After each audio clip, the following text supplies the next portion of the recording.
Hi everyone, welcome to join to learn. ಇವತ್ತಿನ ಒಂದು ಸೆಷನ್ನಲ್ಲಿ 2024 ಜನವರಿ 20ರ ಪ್ರಚಲಿತ ಘಟನೆಗಳ ಕುರಿತು ಚರ್ಚೆ ಮಾಡೋಣ. ಕ್ಲಾಸನ್ನು ಸ್ಟಾರ್ಟ್ ಮಾಡೋಕ್ಕಿಂತ ಮುಂಚೆ ಒಂದು ಸ್ಮಾಲ್ ಹಾಗೂ ಇಂಪಾರ್ಟೆಂಟ್ ಇನ್ಫಾರ್ಮೇಷನ್. ಪ್ರತಿದಿನ ಬೆಳಗ್ಗೆ 9 ಗಂಟೆಗೆ ಜಾಯಿನ್ ಟು ಲರ್ನ್ ಯೂಟ್ಯೂಬ್ನಲ್ಲಿ ಕರೆಂಟ್ ಅಫೇರ್ಸ್ನ ಕ್ಲಾಸಸ್ ಇರುತ್ತೆ. ಹಾಗೆ ಹಳೆಯ ಕರೆಂಟ್ ಅಫೇರ್ಸ್ನ ತರಗತಿಗಳನ್ನು ನೋಡೋಕೆ ಕೆಳಗಡೆ ಡಿಸ್ಕ್ರಿಪ್ಷನಲ್ಲಿ ಪ್ಲೇಲಿಸ್ಟ್ನ ಲಿಂಕನ್ನು ಕೊಡಲಾಗಿದೆ. ಆ ಲಿಂಕ್ ಮೂಲಕ ಹಳೆಯ ಕ್ಲಾಸ್ಗಳನ್ನು ಸಹ ತಾವು ನೋಡ್ಬೋದು ಅಂತ ಹೇಳ್ತಾ ಇವತ್ತಿನ ಒಂದು ಸೆಷನನ್ನು ಸ್ಟಾರ್ಟ್ ಮಾಡೋಣ. ಮೊದಲ ಪ್ರಶ್ನೆ, ಹೌತಿ ಉಗ್ರರು ಇತ್ತೀಚೆಗೆ ಸುದ್ದಿಯಲ್ಲಿದ್ದು ಇವರು ಯಾವ ದೇಶಕ್ಕೆ ಸಂಬಂಧಿಸಿದ್ದಾರೆ ಅಂತ ಪ್ರಶ್ನೆಯನ್ನು ಕೇಳಲಾಗಿದೆ. ಆಯ್ಕೆಗಳು ಯೆಮೆನ್, ಇರಾನ್, ಇಸ್ರೇಲ್, ಪಾಕಿಸ್ತಾನ್. ಸರಿಯಾದ ಉತ್ತರ ಆಯ್ಕೆ ಒಂದಾಗುತ್ತೆ. ಈ ಹೌತಿ ಉಗ್ರರೇನಿದ್ದಾರೆ ಇವರು ಯೆಮೆನ್ ದೇಶಕ್ಕೆ ಸಂಬಂಧಿಸಿದ್ದಾರೆ. ಯಾಕೆ ಇವರು ನ್ಯೂಸಲ್ಲಿ ಇದ್ದಾರೆ ಅಂತಂದರೆ, ಈ ಕೆಂಪು ಸಮುದ್ರದ ಮೂಲಕ ಸಾಗಣೆ ಮಾಡ್ತಾ ಇರುವಂತಹ ವಾಣಿಜ್ಯ ಹಡಗುಗಳ ಮೇಲೆ ಈ ಹೌತಿ ಉಗ್ರರು ಡ್ರೋನ್ ಮುಖಾಂತರ ದಾಳಿಯನ್ನು ಮಾಡ್ತಾ ಇದ್ದಾರೆ.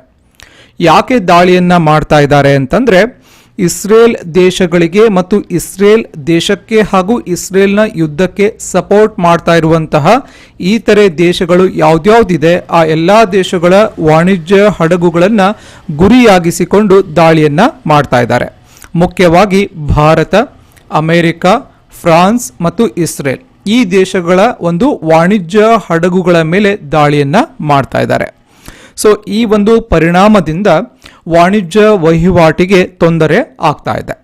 ಇನ್ನು ಭೌಗೋಳಿಕವಾಗಿ ಈ ಒಂದು ಸನ್ನಿವೇಶವನ್ನು ನಾವು ಅರ್ಥ ಮಾಡ್ಕೊಳ್ಳೋ ಹಾಗಿದ್ರೆ, ಭಾರತ ಭೌಗೋಳಿಕವಾಗಿ ಇಲ್ಲಿ ಬರುತ್ತೆ. ಈ ಭಾರತ ಏನು ಮಾಡುತ್ತೆ, ವಾಣಿಜ್ಯಕ್ಕಾಗಿ ಅಂದರೆ ಎಕ್ಸ್ಪೋರ್ಟ್ ಮಾಡೋಕೆ, ರಫ್ತನ್ನು ಮಾಡೋಕೆ ಈ ವಾಣಿಜ್ಯ ಹಡಗುಗಳನ್ನು ಬೇರೆ ದೇಶಕ್ಕೆ ಕಳಿಸುತ್ತೆ. ಭಾರತ ಅರೇಬಿಯನ್ ಸಿ ಮೂಲಕ ಇಲ್ಲೇನು ಬರುತ್ತೆ, ಯೆಮೆನ್ ಹತ್ರ ಇರುವಂತಹ ಗಲ್ಫ್ ಆಫ್ ಏಡನ್, ಈ ಗಲ್ಫ್ ಆಫ್ ಏಡನ್ಗೆ ಬರುತ್ತೆ. ಈ ಗಲ್ಫ್ ಆಫ್ ಏಡನ್ನ ನಂತರದಲ್ಲಿ ಇಲ್ಲಿ ಕೆಂಪು ಸಮುದ್ರ ಬರುತ್ತೆ.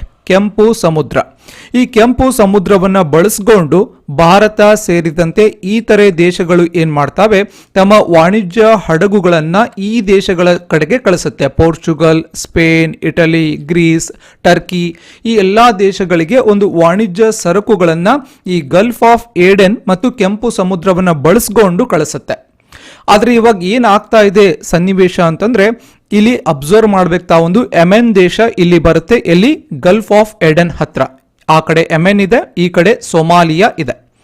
ಇಲ್ಲಿ ಯೆಮೆನ್ ದೇಶದಲ್ಲಿರುವಂತಹ ಹೌತಿ ಉಗ್ರರು ಏನ್ ಮಾಡ್ತಾರೆ, ಈ ಗಲ್ಫ್ ಆಫ್ ಏಡನ್ಗೆ ಬಂದಂತಹ ವಾಣಿಜ್ಯ ಹಡಗುಗಳ ಮೇಲೆ ಡ್ರೋನ್ ಮುಖಾಂತರ ದಾಳಿಯನ್ನ ಮಾಡ್ತಾ ಇದ್ದಾರೆ.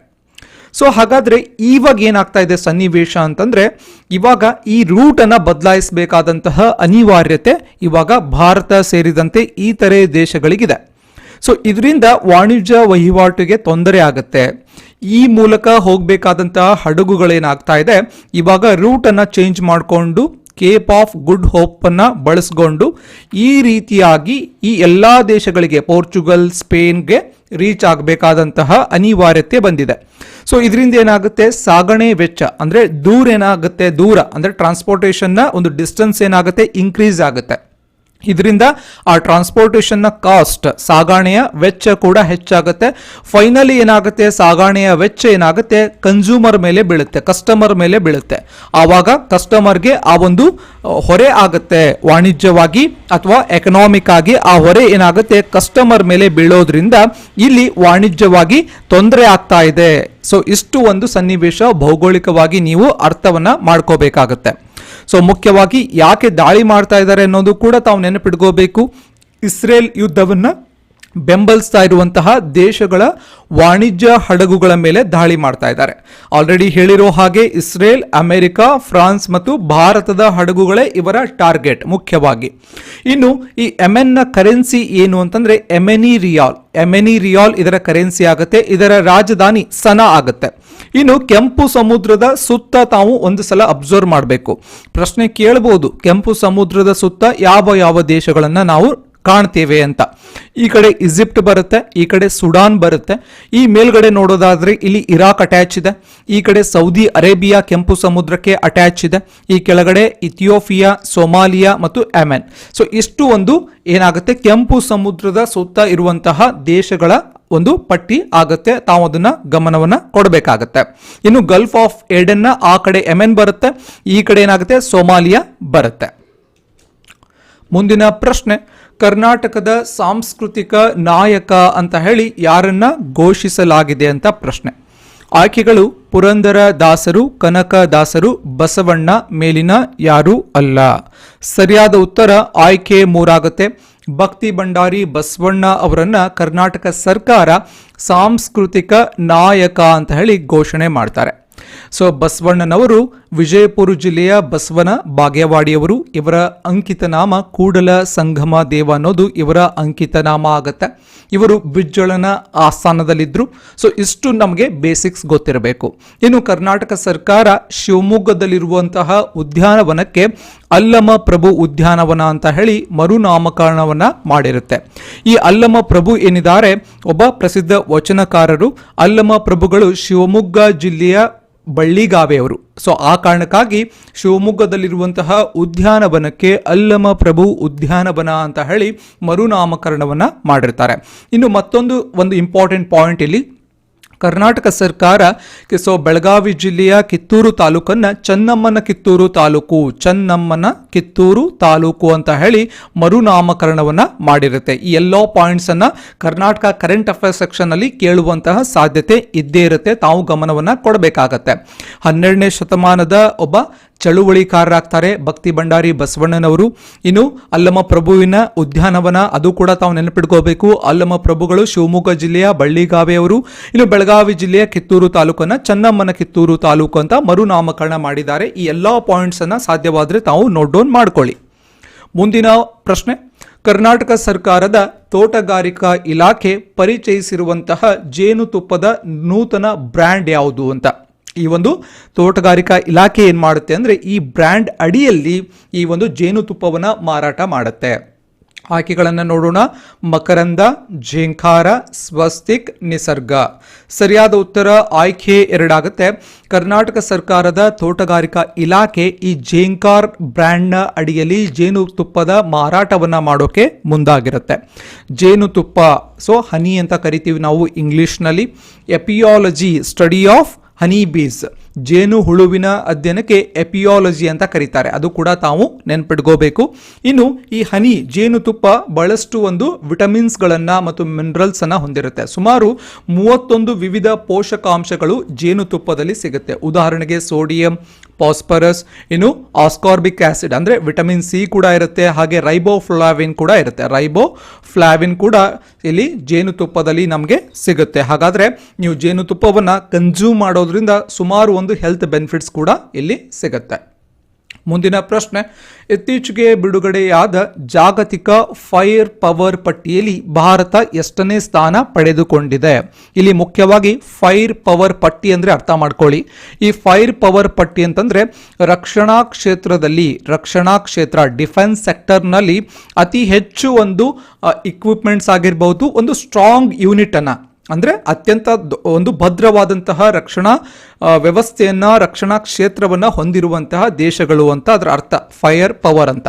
ಹಾಗಾದ್ರೆ ಈ ಫೈರ್ ಪವರ್ ಪಟ್ಟಿಯಲ್ಲಿ ಭಾರತ ಪ್ರಸ್ತುತ 2024ರಲ್ಲಿ ಎಷ್ಟನೇ ಸ್ಥಾನ ಪಡೆದುಕೊಂಡಿದೆ ಅಂತ ಪ್ರಶ್ನೆ. ಆಯ್ಕೆಗಳನ್ನು ನೋಡೋಣ. 2ನೇ ಸ್ಥಾನ, 4ನೇ ಸ್ಥಾನ, 6ನೇ ಸ್ಥಾನ, 8ನೇ ಸ್ಥಾನ. ಸರಿಯಾದ ಉತ್ತರ ಆಯ್ಕೆ 2 ಆಗುತ್ತೆ. ಭಾರತ 4ನೇ ಸ್ಥಾನವನ್ನ ಪಡ್ಕೊಳ್ಳುತ್ತೆ. ಹಾಗಾದ್ರೆ ಫಸ್ಟ್ ಪ್ಲೇಸ್ನಲ್ಲಿ ಯಾರಿದ್ದಾರೆ? ಫಸ್ಟ್ ಪ್ಲೇಸ್ನಲ್ಲಿ ಅಮೆರಿಕ ಇದೆ. ಈ ಫೈರ್ ಪವರ್ ಪಟ್ಟಿಯಲ್ಲಿ ಅಮೆರಿಕ ಫಸ್ಟ್ ಪ್ಲೇಸ್ ಅಲ್ಲಿ ಬರುತ್ತೆ. ಹಾಗೆ ತದನಂತರದಲ್ಲಿ 2ನೇ ಸ್ಥಾನದಲ್ಲಿ ರಷ್ಯಾ ಬರುತ್ತೆ. 2ನೇ ಸ್ಥಾನದಲ್ಲಿ ರಷ್ಯಾ, 3ನೇ ಸ್ಥಾನದಲ್ಲಿ ಚೀನಾ ಬರುತ್ತೆ. 3ನೇ ಸ್ಥಾನದಲ್ಲಿ ಚೀನಾ. ಇವು ಟಾಪ್ 3 ಕಂಟ್ರೀಸ್ ಆಗುತ್ತೆ. ನೆಕ್ಸ್ಟ್ 4th ಪ್ಲೇಸ್ ನಲ್ಲಿ ಭಾರತ ಬರುತ್ತೆ. ನೆನಪಿಟ್ಕೋಬೇಕು, ಫಸ್ಟ್ ರ್ಯಾಂಕು ಅಮೆರಿಕ, 2ನೇದು ರಷ್ಯಾ, 3ನೇದು ಚೀನಾ, 4ನೇದು ಭಾರತ. ಹಾಗಾದ್ರೆ ಈ ಪಟ್ಟಿಯಲ್ಲಿ ಕೊನೆ ಸ್ಥಾನದಲ್ಲಿರೋದು ಯಾವುದು ಅಂದ್ರೆ ಅತ್ಯಂತ ಕಡಿಮೆ ಒಂದು ಡಿಫೆನ್ಸ್ ಯೂನಿಟ್, ರಕ್ಷಣಾ ವ್ಯವಸ್ಥೆಯನ್ನ ಹೊಂದಿರುವಂತಹ ದೇಶಗಳಲ್ಲಿ ಕೊನೆಯ ಸ್ಥಾನ, ಅಂದರೆ ಅದೇ ಕಮ್ಮಿ ಒಂದು ರಕ್ಷಣಾ ವ್ಯವಸ್ಥೆ ಇದೆ ಅಂತ. ಅದರಲ್ಲಿ ಭೂತಾನ್ ಆಗುತ್ತೆ. ಭೂತಾನ್ನಲ್ಲಿ ಕಡಿಮೆ ರಕ್ಷಣಾ ವ್ಯವಸ್ಥೆ ಇರುವಂತಹ ದೇಶ ಆಗುತ್ತೆ. ತದನಂತರದಲ್ಲಿ ಮಾಲ್ಡೋವಾ ಬರುತ್ತೆ. ತದನಂತರದಲ್ಲಿ ಮಾಲ್ಡೋವಾ 2ನೇ ಸ್ಥಾನವನ್ನು ಪಡ್ಕೊಳ್ಳುತ್ತೆ. ಸೊ ಈ ಲಿಸ್ಟ್ನಲ್ಲಿ ಕೊನೆಯ 2 ದೇಶಗಳು ಇದಾಗುತ್ತೆ. ಸೊ ಹಾಗಾದರೆ ಎಲ್ಲ ಪಾಯಿಂಟ್ಸನ್ನು ಕೂಡ ನೋಟ್ ಡೌನ್ ಮಾಡ್ಕೊಳ್ಳಿ. ಇದ್ರ ಬಗ್ಗೆ ನಾನು ಆಲ್ರೆಡಿ ಎಕ್ಸ್ಪ್ಲೇನ್ ಮಾಡಿದ್ದೀನಿ. ಸೊ ಮುಂದಿನ ಒಂದು ವಾಕ್ಯದ ಪ್ರಚಲಿತ ಘಟನೆಗಳನ್ನು ನೋಡೋಣ. ಇವತ್ತಿನ ಒಂದು ವಾಕ್ಯದ ಪ್ರಚಲಿತ ಘಟನೆಗಳು: ಜಾಗತಿಕ ಡಿಜಿಟಲ್ ಪಾವತಿಯಲ್ಲಿ ಕರ್ನಾಟಕದ ಪಾಲೇನಿದೆ ಅಲ್ವಾ, 46% ಇದೆ. ಜಾಗತಿಕ ಡಿಜಿಟಲ್ ಪೇಮೆಂಟ್ನಲ್ಲಿ 46% ಶೇರು ಇದು ಕರ್ನಾಟಕದ, ಇದು ಏನಾಗುತ್ತೆ ಕರ್ನಾಟಕದ ಪಾಲಿದೆ. ಇನ್ನು ಬೆಂಗಳೂರಿನ ಲಾಲ್ಬಾಗ್ನಲ್ಲಿ ಬಸವಣ್ಣ ಅವರ ಮತ್ತು ವಚನ ಸಾಹಿತ್ಯವನ್ನು ಆಧರಿಸಿ ಹಮ್ಮಿಕೊಂಡಿರುವಂತಹ 215 ಫಲಪುಷ್ಪ ಪ್ರದರ್ಶನಕ್ಕೆ 215ನೇ ಫಲಪುಷ್ಪ ಪ್ರದರ್ಶನಕ್ಕೆ ಮುಖ್ಯಮಂತ್ರಿ ಸಿದ್ದರಾಮಯ್ಯನವರು ಚಾಲನೆಯನ್ನು ನೀಡ್ತಾರೆ. ಇನ್ನು ನರೇಂದ್ರ ಮೋದಿಯವರು ಅಯೋಧ್ಯೆಯ ರಾಮ ಮಂದಿರಕ್ಕೆ ಸಂಬಂಧಿಸಿದಂತೆ 6 ಅಂಚೆ ಚೀಟಿಗಳನ್ನು ಬಿಡುಗಡೆ ಮಾಡಿದ್ದಾರೆ. ನೆನ್ಪಿಟ್ಕೋಬೇಕು, 6 ಅಂಚೆ ಚೀಟಿಗಳನ್ನು ಬಿಡುಗಡೆ ಮಾಡಿರ್ತಾರೆ. ಇನ್ನು 19 ವರ್ಷದೊಳಗಿನ ಪುರುಷರ ಕ್ರಿಕೆಟ್ ವಿಶ್ವಕಪ್ ಟೂರ್ನಿಯನ್ನು ದಕ್ಷಿಣ ಆಫ್ರಿಕಾದಲ್ಲಿ ನಡೆಸಲಾಗ್ತಾ ಇದೆ. ಕರ್ನಾಟಕದ ಬೆಂಗಳೂರಿನ ಬೋಯಿಂಗ್ ಇಂಡಿಯಾ ಇಂಜಿನಿಯರಿಂಗ್ ಮತ್ತು ಟೆಕ್ನಾಲಜಿ ಸೆಂಟರ್ ಕ್ಯಾಂಪಸ್ ಅನ್ನು ನರೇಂದ್ರ ಮೋದಿ ಅವರು ಉದ್ಘಾಟನೆ ಮಾಡಿದ್ದಾರೆ.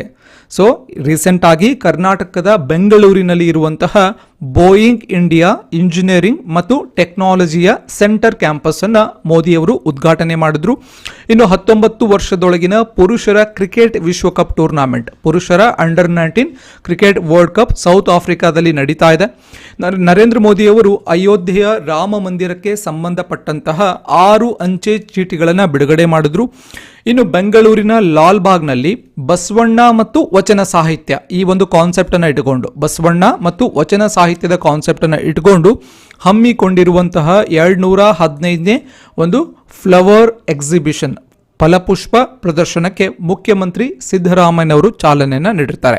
ಇನ್ನು ಜಾಗತಿಕ ಡಿಜಿಟಲ್ ಪಾವತಿಯಲ್ಲಿ ಭಾರತದ ಪಾಲು 46% ಇದೆ. ಭಾರತದ ಪಾಲು 46% ಇದೆ. ಇಷ್ಟು ಇವತ್ತಿನ ಒನ್ ಲೈನರ್ ಕರೆಂಟ್ ಅಫೇರ್ಸ್ ಆಗುತ್ತೆ. ಸೊ ಇಷ್ಟು ಇವತ್ತಿನ ಕ್ಲಾಸ್ನ ಡಿಸ್ಕಷನ್.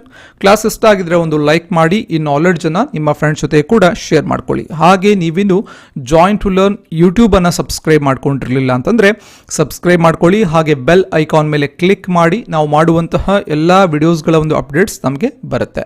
ಹಾಗೆ ಟೆಲಿಗ್ರಾಮಲ್ಲೂ ಕೂಡ ಜಾಯಿನ್ ಟು ಲರ್ನ್ನ ಫಾಲೋ ಮಾಡಿ. ಹಾಗೆ ಇವನ್ ಪ್ಲೇಸ್ಟೋರ್ನಲ್ಲಿ ಹೋಗಿ ಜಾಯಿನ್ ಟು ಲರ್ನ್ ಆ್ಯಪನ್ನು ಸಹ ತಾವು ಡೌನ್ಲೋಡ್ ಮಾಡ್ಕೋಬೋದು.